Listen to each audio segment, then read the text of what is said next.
మునుపటి ఎపిసోడులో తండ్రి కోరికను తీర్చడం కోసం దేవవ్రతుడు భీష్మ ప్రతిజ్ఞ చేసి భీష్ముడుగా మారాడు.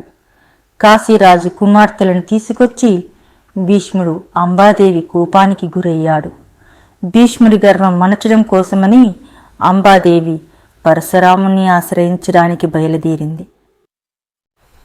పర్వతాలను సైతం గుండెల మీద మోయగల విశాలమైన ఛాతీ, బండరాలను కూడా సునాయాసంగా పిండి చేయగల బాహువులు, వజ్రం లాంటి శరీరంతో గొడ్డలి చేతపట్టి బయటకు వచ్చిన పరశురాముని చూసిన అంబాదేవి సమస్త భూమండలంలో భీష్మునికి బుద్ధి చెప్పగల సమర్థుడు ఇతనొక్కడే అని అనుకుని పరుగున పరశురాముని దగ్గరకు వెళ్ళి, నాకు న్యాయం చేయండి ప్రభు అంటూ ఏడ్చింది.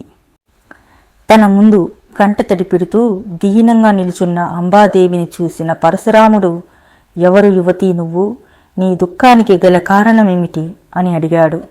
ఒక పురుషుడు నన్ను స్వయంవరం నుంచి బలవంతంగా తీసుకెళ్ళి ఇప్పుడు నన్ను వివాహం చేసుకోను అని అంటున్నాడు.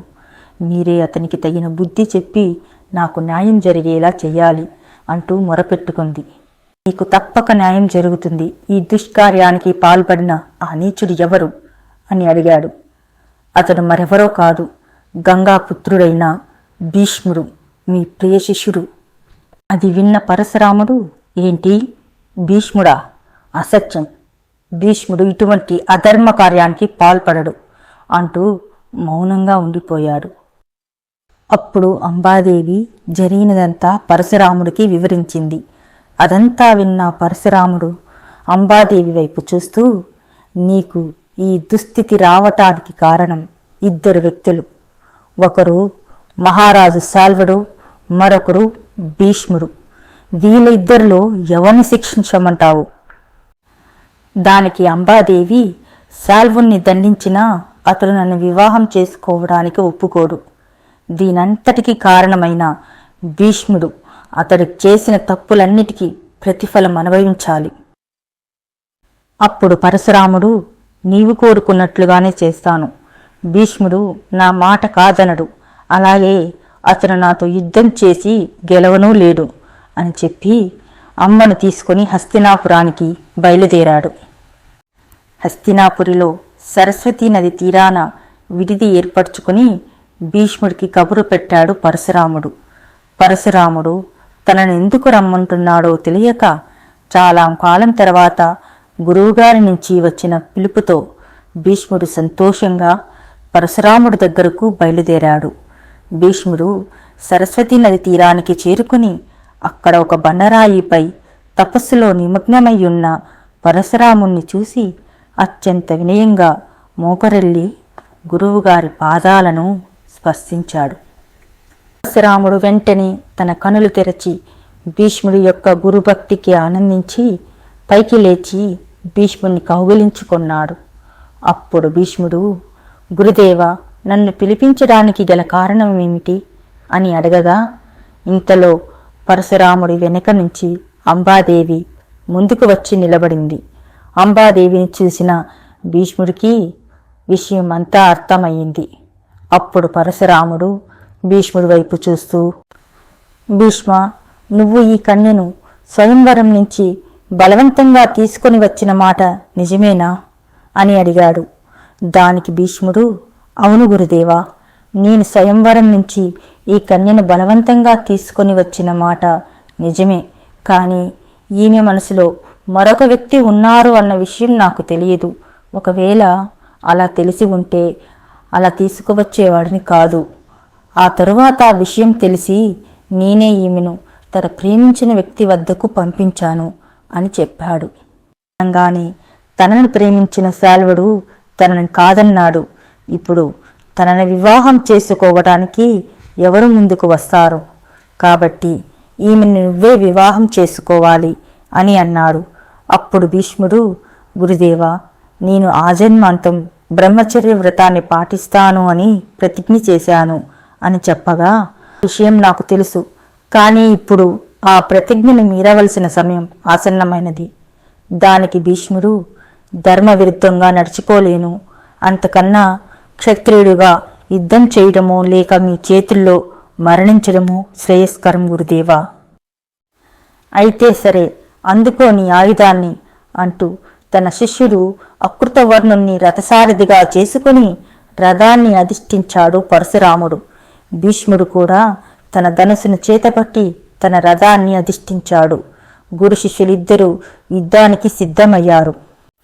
ఏదో ఘోర అనర్థం జరగబోతుంది అనటానికి సూచనగా ఆకాశమంతా కారుమేఘాలు ఆవహించి ఆ ప్రదేశమంతా చీకటితో నిండిపోయింది. సముద్ర పొలలు ఎగసిపడుతున్నాయి.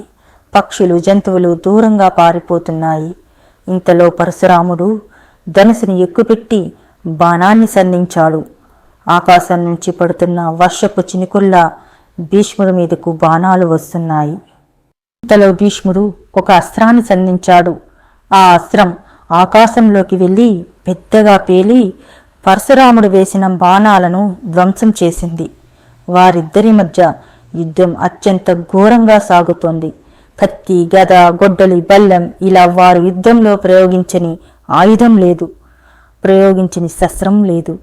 పరశురాముని శరీరానికి వృద్ధాప్యం రావచ్చు, కానీ ఆయన సామర్థ్యం మాత్రం అణువంతైనా తగ్గలేదు. ఇక భీష్ముడు అయితే గురువుకి ఏ మాత్రం తీసిపోకుండా పరశురాముడితో యుద్ధం కొనసాగిస్తున్నాడు. రోజులు నిమిషాలులా గడిచిపోతున్నాయి, కానీ వారిద్దరి మధ్య యుద్ధం కొనసాగుతూనే ఉంది. ఎవ్వరూ తగ్గడం లేదు. భీష్ముడు వేసిన బాణం 7 బాణాలలా మారి పరశురాముణ్ణి గాయపరిచాయి. పరశురాముడు శరీరం నుంచి రక్తం స్రవిస్తోంది. దాన్ని చూసిన భీష్ముడు తీవ్రంగా బాధపడ్డాడు. దానితో పరశురాముడికి కోపం పట్టలేక వెంటనే ఒక బాణం వేసి భీష్ముడి రథసారథిని చంపేశాడు. పరశురాముడు ధనుసు యొక్క వింటినారిని లాగి పట్టుకుని ఒక మంత్రాన్ని జపించాడు. పరశురాముడు వేసిన అస్త్రమేమిటో భీష్ముడికి తెలియదు. పరశురాముడు ఆ అస్త్రాన్ని భీష్ముడికి నేర్పించలేదు. పరశురాముడు వేసిన అస్త్రం అత్యంత వేగంగా వచ్చి భీష్ముడికి తగిలి రథం మీదే కుప్పకూలిపోయాడు. వెంటనే గంగాదేవి అక్కడ ప్రత్యక్షమై భీష్ముడి రథానికి రథసారథిగా మారి రథాన్ని నడుపుతూ భీష్ముడిని అక్కడి నుంచి తీసుకెళ్లిపోయింది. ఆ రోజు రాత్రి అంతా మూర్ఛ నుంచి కోలుకోలేదు. అప్పుడు ఎక్కడి నుంచో భీష్మ అంటూ ఒక పిలుపు వినిపించింది. వెంటనే భీష్ముడు తన కనులు తెరిచి చూడగా తను ఒక మాయా ప్రపంచంలో నిలబడి ఉన్నాడు. తన ముందు అత్యంత కాంతివంతంగా ప్రకాశిస్తూ తన ముందు 7 దివ్య పురుషులు కనిపించారు. వారే 7 వసువులు. భీష్మ, నువ్వు మేము వేరు కాదు, నువ్వు కూడా మాలో ఒకడివే. ఈ విశ్వంలో పరశురాముణ్ణి ఓడించగల అస్త్రం ఒక్కటే, అదే మోహనాస్త్రం అని చెప్పి భీష్ముడికి మోహనాస్త్రం ఉపదేశం ఉపసంహారం నేర్పించి అక్కడి నుంచి మాయమయ్యారు. వెంటనే భీష్ముడు తన కనులు తెరిచి చూడగా తన ముందు గంగాదేవి కనిపించింది. వెంటనే భీష్ముడు పైకి లేచి మరునాడు ఉదయం గంగాదేవిని రథసారథిగా చేసుకుని తన రథంపై మళ్లీ పరశురాముడితో యుద్ధానికి బయలుదేరాడు. భీష్ముని చూసిన పరశురాముడు, నిన్న సగం చచ్చి వెళ్ళావు, ఈరోజు పూర్తిగా చావటానికి వచ్చావా అని భీష్ముడిపై బాణాల వర్షం కురిపించాడు. భీష్ముడు ఆ బాణాలను గాలిలోనే తిప్పికొట్టి శక్తి అస్త్రాన్ని స్మరించి పరశురాముడి గుండెలపై వదిలాడు. దానితో పరశురాముడు రథంపైనే మూర్ఛపోయాడు. అప్పుడు పరశురాముడు రథసారథి పరశురాముణ్ణి సృహలోకి తీసుకొచ్చాడు. సృహలోకి వచ్చిన పరశురాముడు రెట్టించిన కోపంతో భీష్ముడిపై బ్రహ్మాస్త్రాన్ని ప్రయోగించాడు. భీష్ముడు కూడా పరశురాముడిపై బ్రహ్మాస్త్రాన్ని ప్రయోగించాడు. అవి 2 ప్రపంచాన్ని అంతం చేస్తాయా అన్నట్లుగా ఉంది.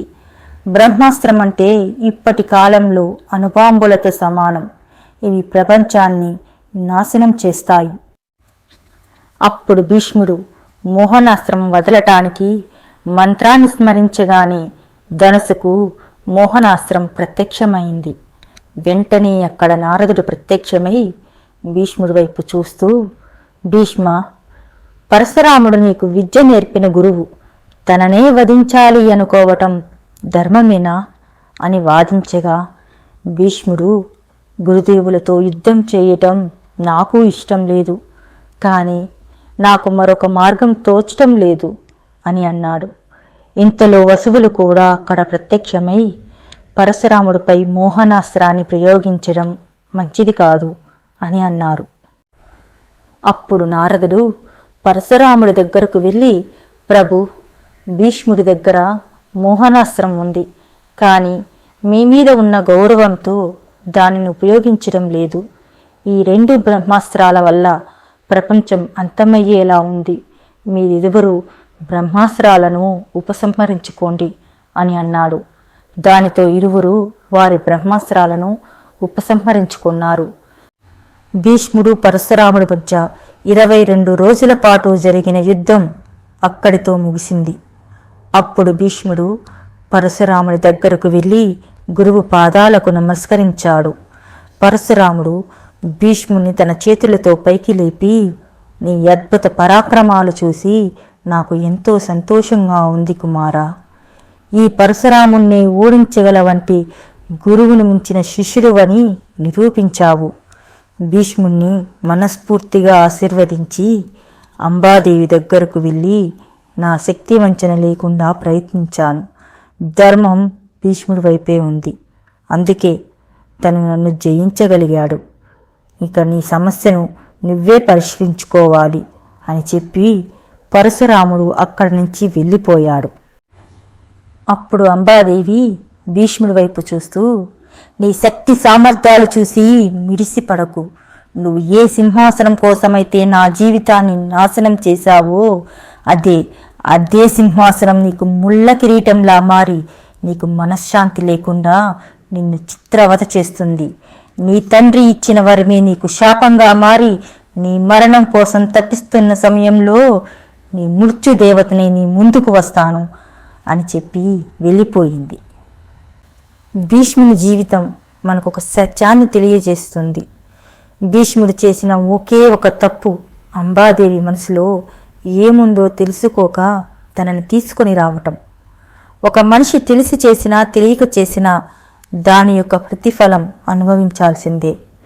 1,000,000 పుణ్యకార్యాలను ఒక్క పాపకార్యాన్ని త్రాసులో ఇరువైపులా వేసి తోచగా ఒక చిన్న పాపకార్యమే అధిక స్థాయిలో మనకు కనిపిస్తుంది.